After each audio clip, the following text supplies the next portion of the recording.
The Washington Commanders will finish 2023 facing off against the San Francisco 49ers. Is there a W in our future? We have your game preview here with Tommy Call III from Bleav and 49ers. Let's go. Greetings and salutations, and welcome to your game preview as the San Francisco 49ers come over to DC to finish out 2023 against our Washington Commanders. I'm Nathan Perry. That's the Stoner here on Ref the District on the Bleav Network. And Stoner, 12.5-point dogs here to finish out the season. Not what we want to see at all. We're going to see Chase Young on the opposite side of the field. We've gotten maybe a little used to seeing Trent on the other side of the field, but that one still hurts just a little bit. Is there any way Washington is going to actually come away with a W here? No, I don't think so. I'm trying to figure out all the different scenarios. And the only way is if potentially that the 49ers are overlooking, some sort of trap game. But they got kicked last week by the Ravens at home. That was I don't even remember where that was, but they got their butts kicked by the Ravens in a potential Super Bowl matchup. So they're not going to be overlooking anybody this week. Look, I mean, Jacoby's going to go out there and he's going to make the offense look a little bit better than Sam Howell has. But this is not some sort of San Francisco defense that has struggles, big time struggles against weaker teams. It's the entire formula. I haven't found anything specifically that Washington can do to be able to win. Can they keep it a little closer? I don't even think that's going to happen. But you do want to see the fight. You do want to see your guys go out there and play well. You do want to see Terry McLaurin get some, some big yards and some catches. And you want to see 140 yards away from 1,000. So let's get closer to that. Make that a reality next week. Yep. You want to see Dotson kind of show up in the offense. You just want to see these guys play well and not just get embarrassed like they have in a couple of these games, specifically the Dallas Thanksgiving game and then the next week against Miami, or the next game against Miami. You just don't want to see that. Yeah. You just want to see them go out there and fight and be respectable. Well, it is that time of season, Stoner. We are going to see the dreaded graphic of Kyle Shanahan, Sean McVay, Mike McDaniels. You got Kevin O'Connell. The list goes on and on of some talented people there. Kyle Shanahan, known for disliking this team and probably still holds some animosity and might want to run it over. But Dan Snyder's gone, and this is a whole new thing. Do you think that there's still going to be that Kyle Shanahan who doesn't like this franchise and will run up the score on Washington? Or is he just going to go through a methodical game plan and just naturally do it because this defense is ranked last in the NFL? Yeah, I'll take B, Nathan. I'll take the second part. I don't think there is anything left within this organization for him to dislike anymore. The way Dan Snyder and Bruce Allen did him and his father at the end of their reign was wrong, was bad, and all that. They're gone. He doesn't have any specific people to look at within this organization and say, I'm going to stick it to them. It would be no different really than trying to stick it to the Ravens that they played last week, because there's nobody there that they have to stick it to. So no, I think that's gone. That's over with. It's played out. It was true that he had that previous times when Dan and Bruce were still here. That's gone. That's over with. It's a whole new regime. I don't think he has that animosity anymore. I mentioned that the Washington Commanders, big time underdogs here. And if you would like to maybe make a little cash this holiday season, you can head over to Bet Online. NFL action, bowl season action, NBA full swings here during the holiday season. And Bet Online isn't taking a second off to make sure that you have all of the up-to-date second odds news and information there, right there on Bet Online. Head over there and use the code Bleav, BLEAV, to receive your 50% welcome bonus on your first deposit. Bet Online, where the game starts. And let's get to the 49ers side of the house here, because they are such big favorites and they have a bunch of things coming out there. So, what can Tommy Call the third from Bleav in 49ers tell us about his team? Welcome to Ref the District, Tommy Call the third from Bleav in 49ers. We appreciate you jumping on here and giving us a little bit of that 49ers love that I'm sure we'll be seeing on Christmas Eve. There's Or New Year's Eve. Or New Year's Eve. Yeah. I'm trying to go back in time. I'm trying to avoid this game, Stoner. That's what it is. I'm just trying to avoid this game. It's not a fun game for Washington, Tommy, as the boys are back in town. Trent Williams comes back. He's one that we never wanted. He's the one who got away, Tommy. He's the one who got away. We never, that was a steal. 5th round for a future Hall of Famer. What were we doing in Washington? And of course, there's this other guy, Chase Young. People might be aware of him. He might be kind of one of those popular players, even if he's not doing too much on the field. What's it like having those two on your team, though, Tommy? First, I just want to say I'm flattered you guys have been thinking about me since Christmas Eve at this point. So thank you. And always great joining the Bleav family. But first, like you said, it's as cliche as it sounds, but it just is what it is. The rich get richer. It seems like being a fan of the NFL outside, take the 49ers glasses off, you see those notifications come across your phone if so-and-so is traded to San Francisco. And every time it's almost a head scratcher. And it's like, is that serious? Is that a fake trade? Because it seems too good to be true. And then you try to make the argument for it where, oh, maybe they lost a step. Maybe they're a bit banged up or whatever. These guys come to Santa Clara and just get better and better and better. And Trent Williams is the guy that you could wholeheartedly make the case for, if you took quarterbacks out of it, best player in football, MVP type. The 49ers are a different, machine when he's out there. Kyle Shanahan calls a different game since he's arrived into town. And it is kind of one of those baffling head scratchers. It's hard to put words to it because it just seems too good to be true.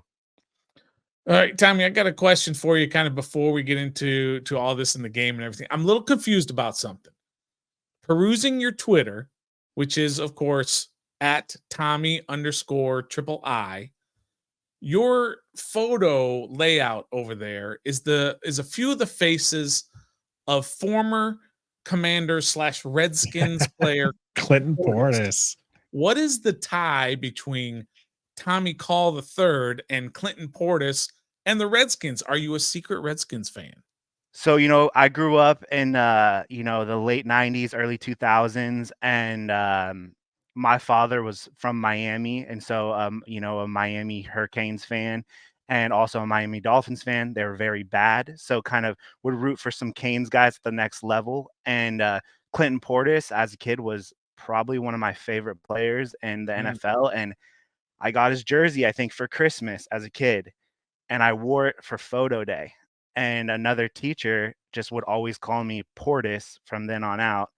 And that's not my nickname to this day or anything, but he's just one of my favorite players as a kid. And I put that up, but I think when I first got Twitter, maybe back when I was even in high school, and it's just kind of stuck. And you're one of the first people to ask me about it. You're one of the first people to ever ask me about that. Well, it's got that local tie here to the Redskins, of course. And by the way, there's room on this bandwagon that's going to get full here in Washington as we turn the corner this offseason with a whole new regime. If you want to come over, there is room for you. We'll gladly accept you. You guys are making a strong case right now. I'm feeling comfortable. All right. Yeah. So some of those for the audio listeners, the pictures are of Clinton Portis in his gag outfits. So like Cletus. I'm trying to remember some of the other names that he had come up with these characters. Yankee. Yeah. Lots of fun. Favorite Sheriff player of ours as well. The getting back to the 49ers, you're talking about the rich getting richer, Tommy, but it's kind of interesting to think about that because it wasn't too long ago that there was serious questions with both Shanahan and Lynch as they start off 6-10, 4-12. They do have the Super Bowl run in 2019, but then they go back to 6-10. And some people were saying maybe they should fire Shanahan. Maybe John Lynch isn't the GM that he should be.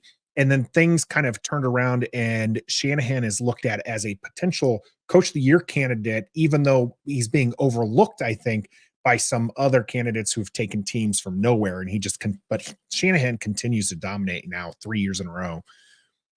We know it's offense driven. Getting Christian McCaffrey was a boost, but you were missing the quarterback. Now you have Mr. Irrelevant, Brock Purdy there. You kind of luck into him as a Big 12 guy. In fact, I'm actually wearing an OU shirt right now. As a Big 12 guy, Brock Purdy doesn't seem like the quarterback of the future, but he has been doing pretty well outside of this last game against Baltimore. Is it a system QB, or is Brock Purdy the real deal? If you want to label it as a system QB, you think about some of the guys that have been in town since Kyle Shanahan's been on the sideline. Jimmy Garoppolo, who by every measure is a fine quarterback. You know, the 49ers showed you could win with him. But when you talk about system, those guys all did well in Kyle Shanahan's system. Brock Purdy's the guy to unlock that system, to completely make this team, this offense specifically, kind of unhinged. You talk about getting the football to playmakers and making the easy throws. Well, he does that, and he's made the long throws. He's done really good. I call him Backyard Brock on our pod here, because when he's scrambling and he has to make decisions off script, he's done really well, because you put Jimmy Garoppolo or other guys who have been under center here with Kyle Shanahan off script and things go a bit crazy quickly. Brock Purdy seemed to level that. And, you know, obviously we've seen some mistakes, but at the end of the day, this guy is still in his second year as a quarterback in the NFL. That's part of the process, in my opinion. You knew it'd be crazy to think that he would stick at this pace, and now he's ended up putting himself in, rightfully so, in my opinion, in the MVP conversation, because he has unlocked that Kyle Shanahan offense. And we've probably seen Kyle Shanahan at his peak to, you know, unload on this offense, where in the past you felt like Kyle Shanahan had to call almost the perfect game against a great defense to kind of have Jimmy Garoppolo thrive. With Brock Purdy, you can kind of do a bit of everything. There isn't so much leaning on, you know, Christian McCaffrey, Deebo Samuel. It's the ball spread out. It's clicking at a level that, in my opinion, you just haven't seen it yet here in Santa Clara. And I think it's because Brock Purdy has unlocked that system. So Tommy, the 49ers already locked up the West, right? That's done. You're in the playoffs. Still fighting for that one bye spot to having the overall best record in the NFC, fighting with the Eagles, the Lions, maybe even the Cowboys. Mm-hmm. Is there any chance, have you heard anything that they could possibly be overlooking the Commanders this week in terms of, hey, they're a weakling, they're on the second quarterback, their coaches, he's on his way out, all this other. Is there any chance that the 49ers are overlooking the Commanders this week?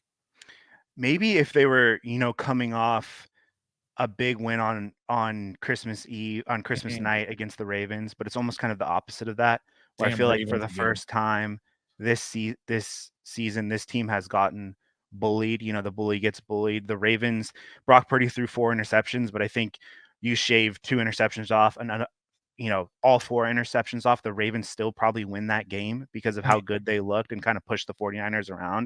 It was the first time this season you could say they were, quote, embarrassed in a way. So I think they have, they want to get that smell off of them. And then you also kind of what we started with, there is guys in that locker room who have been a part of Washington. So if you want to throw the revenge theme out there, the return, whatever it is, it would be hard, in my opinion, to overlook. And this is a team that has been through the playoffs a couple of times and should know how important that number 1 overall seed and that first bye week is. And that can only happen with a win on Sunday. Well, you're talking about the revenge game. Trent Williams has been removed for a few years at this point and has played Washington, but this is Chase Young's first time to face his former team. Now, he's not really performed very well, and he's been probably pressure. Nathan, just say it. He stinks. He's been probably getting all the pressure rates and everything else that maybe will get him a big paycheck, but he's lacking in the box score. very few tackles. I think there's only one game he's had with a full sack since being traded. What can we expect from Chase on the other side of the ball now that he has Bosa on one end, and this is a revenge game for him? Kyle Shanahan, we know, is going to want to dial it up to just rub it in Washington's face. Is Chase Young going to be a problem for Washington on Sunday? It's hard to put a single name attached to what the 49ers do with their front seven as this is going to be the guy this week, because obviously there's so much attention on Nick Bosa, and with that there's attention on Chase Young as well. But when the 49ers, defensive line specifically is at their best, they're all working at kind of as one unit, one machine, because you got Nick Bosa, and then you have Eric Armstead, who's played at an all-pro level this year. Javon Hargrave, who's, in my opinion, one of the better signings of the offseason, who's just been a dominant force on the interior. And it frees up these guys to be one-on-one across the board. And while Young hasn't had the impact you think with sacks and stuff, he is around the football. He is garnering pressures, whatever that may be. I also think for him, there is that pressure to, put up a couple sacks together against his former team, specifically so he does get paid. Because if you're talking about, this is a guy that could be setting himself up for another 1-year prove it deal, and I don't think anybody obviously wants that, but if there's a place to kind of shine, it's these last couple games. And Eric Armstead, he's missed the last couple games. He's a little bit banged up, still not practicing. They got Javon Hargrave back this week. Those two guys have kind of, I think, reaped the most benefits out of having Chase Young on the field, because you have to pretty much put two guys on Bosa, and then almost everyone else is one-on-one. And it's not like those two guys on the middle are scrubs. They're all pro caliber players. So there should be so much attention. It's pick your poison. Who do you want to stop? And I think if, you're an offensive coordinator, especially someone for the Washington Commanders, and they say, okay, we're picking our poison and we're going to leave Chase Young. We're going to say this is going to be the guy that beats us. I think the 49ers take that, and that sends a message to Chase Young himself that these guys think you're the weakest link on this defensive line because you don't have the sack numbers. So that's a position I think the 49ers try to take a little bit of advantage of actually on Sunday. But yeah, the sack thing, it has been a little bit underwhelming, and you can say the same for Bosa, for a guy who had 18.5 sacks last year. A little bit of a down campaign in terms of specific numbers, but when you talk about the production of that front seven, that's the 49ers biggest key piece on defense, because when they are not getting pressures, that secondary has gotten picked on a little bit. So there is so much pressure on those guys up front to kind of do the heavy lifting on defense. All right, Tommy, my last question for you here is, look, I'm going to lead the witness a little bit here. Your defense has a ton of superstars. Your offense has a ton of superstars. In Washington, we have no superstars on either side of the ball. So what's your score prediction for Sunday as San Francisco comes into Washington to play the Commanders in Week 17? I do think, kind of what I said earlier, the 49ers are looking to kind of shake that smell of the Christmas loss off, and that could, mean something ugly for whoever they were playing on the other side of the football. So I think, Brock Purdy kind of gets back on track, throws his head, his name back into the ring in that top of the MVP conversation by putting up, a 30-point type of production. So I'm going to say 32-14. I think you guys slip into the end zone a couple times. That's not too far off from mine. You brought up the MVP conversation, so we're going to finish it with this one, Tommy. Who's the MVP for the 49ers? Is it Brock Purdy, or is it Christian McCaffrey? Or Trent Williams? Williams. I think you can make the case, you could make the argument for all three of those guys. I do think that's a tough one. I want to make the case for Christian McCaffrey because he has been such a game changer since he's been here, since last year that trade happened. But there were so many question marks around Brock Purdy, myself included. I thought this guy's going to lose them several games this year just by being a young quarterback, because we just don't know who he is. It felt like last year you had to wipe that slate clean and say this is a fluke. Let's see who he really is this year. Well, what we've seen is a top 10 worthy quarterback at least. I think you can easily put him in the top 10 for this season specifically. So with that being said, I'm going to give my vote to Brock Purdy. Okay. I'm waiting for the other shoe to drop. I watched him a lot in Iowa State, and I just can't believe it. Although people are telling me that this is just like Tom Brady in Michigan. The Big Ten guys are like, we said the same thing about Tom Brady, and 20 years later, the man has 7 Super Bowls. Now, hopefully, San Francisco doesn't end up with that many Super Bowls, because that means Washington's not ending up with that many Super Bowls. So, Tommy, we do appreciate you coming over here from the 49ers side. You can catch him, Bleav in 49ers, on the Bleav Network. Tommy, thank you here from Ref the District. We will be live for the play-by-play and commentary, so come check us out on the channel as the Washington Commanders host the San Francisco 49ers on New Year's Eve. It should be a fun one. Stoner and I have a couple of fun opportunities planned as well. We're presented by Bet Online, and until next time, just don't hurt us, Tommy. Don't hurt us on Sunday. Be a fan.